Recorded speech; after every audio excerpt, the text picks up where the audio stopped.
नमस्कार, off beat one में आपका स्वागत। सभी पार्टियां चुनाव की तैयारी में जुट गई हैं बिहार। जनसुराज भी तैयारी में। चुनाव आयोग ने बैग, स्कूल बैग दिया है चुनाव चिन्ह के रूप में। शायद यह उनको सूट भी करेगा क्योंकि वो पढ़ने लिखने वाले व्यक्ति माने जाते, पोल स्ट्रेटेजिस्ट हैं। कई राज्यों में चुनाव को जीत हासिल करवाए हैं अपनी रण से। मैं आपको स्पष्ट कर दूं, यह तय हो चुका है। उनकी आंतरिक समिति, इंटरनल कमेटी, उसमें यह क्लियर हो चुका है कि जनसुराज बिहार के सभी 243 सीटों पर चुनाव लड़े। किसी भी पार्टी के साथ उनका समझौता या गठबंधन नहीं होगा। ये फिलहाल प्रशांत किशोर भी कह रहे हैं और ये पार्टी के भीतर के सूत्र भी यही बता रहे हैं। अभी हालत यह है कि उनके यहाँ, मेरा मतलब कि जनसुराज कार्यालय उम्मीदवारों का तांता तो नहीं लगा। करीब 12,000 के आसपास उनके कैडर तैयार हो और चुनाव की रणनीति बनाई जा रही है बड़ी मजबूत और सबलता के साथ। और खास करके एक असेंबली सेगमेंट, एक विधानसभा से 3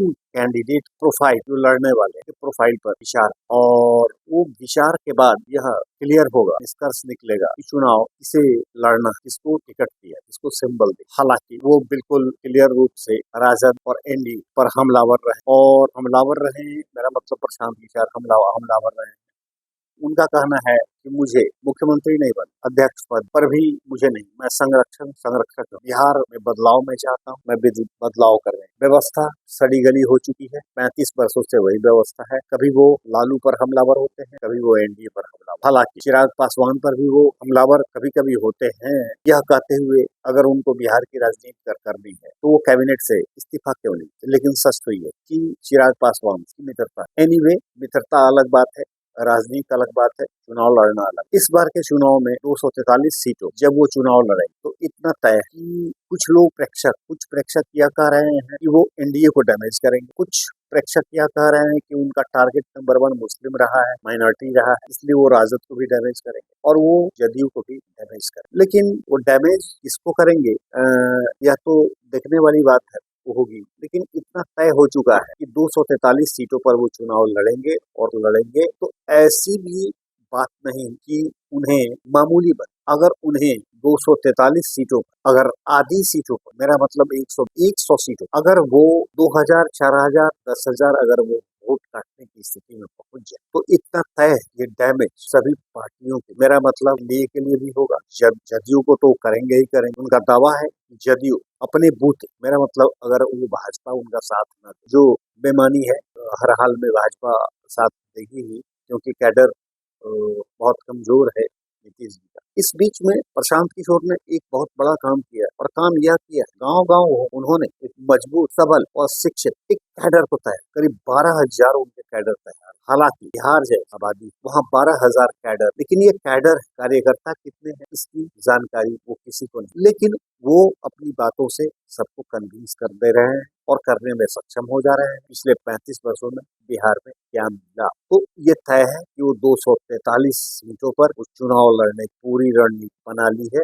उन्होंने एग्जीक्यूटिव कमेटी का भी गठन कर लिया है और वो अरुण भारती को उन्होंने लाया अध्यक्ष बनाकर। उदय सिंह पूर्व सांसद को राष्ट्रीय अध्यक्ष का की कमान सौंपी है। ये क्लियर है, जिनको यह पता था, शायद इनकी ही महत्वाकांक्षा है मुख्यमंत्री बनने की, तो अब तक तो ऐसा दिखता नहीं। लेकिन भविष्य में क्या होगा ये कहना मुश्किल है। लेकिन 243 सीटों पर ये चुनाव बिल्कुल लड़ेंगे। बैग को मिल चुका है, स्कूल बैग, इलेक्शन कमीशन के द्वारा। हालांकि इस बीच में मतदाता सूची में नाम जोड़ने और घटाने का भी एक मसला उनकी ओर से दिया जा रहा है, एक मुद्दा बनाया जा रहा है। मुद्दा बड़ा है। हालांकि यह मामला बिल्कुल विशुद्ध रूप से चुनाव आयोग के पाले में है, कोर्ट में है। अब कहना मुश्किल होगा चुनाव आयोग इसमें आगे क्या करेगा, लेकिन चुनाव आयोग अपना काम शुरू कर। अब बात यह रही कि बिना गठबंधन बिहार में राजनीति पिछले 35 वर्षों से देखा नहीं। ये पहला, मेरा मतलब कि यह पहली पार्टी हो जो बिना गठबंधन के चुनाव एक अरसे बाद, कई दशकों के बाद, मेरा मतलब 2-3 दशक के बाद यह चुनाव लड़े। शायद इसमें ये अपनी जोर आजमाइश कर रहे हैं और अपनी औकात को भी देखना चाह रहे हैं। चुनाव तो इन्होंने 4-5 राज्यों में जिताया अपनी ये स्ट्रेटेजी से, ऐसा उनका दावा है। लेकिन बिहार का चुनाव एक एसिड टेस्ट के रूप उनके लिए सामने एक बहुत बड़ी चुनौती के सामने, एक हिमालयन चैलेंज उनके सामने। अगर वो अपने मिशन कामयाब होंगे तो सच में यह एक करिश्मा, एक चमत्कार। हाल के दिनों में 5 नाबालिग बच्चियों के साथ जो रेप करके हत्या कर दी गई, उस इशू को वो बड़ी मजबूती से उठा रहे हैं। गवर्नर से वो समय उन्होंने मांगा है मिलने के लिए। गवर्नर ने समय को कुछ एक्सटेंड किया है। लोकतांत्रिक व्यवस्था है, गवर्नर कभी उनको टाइम देंगे और उन बच्चियों को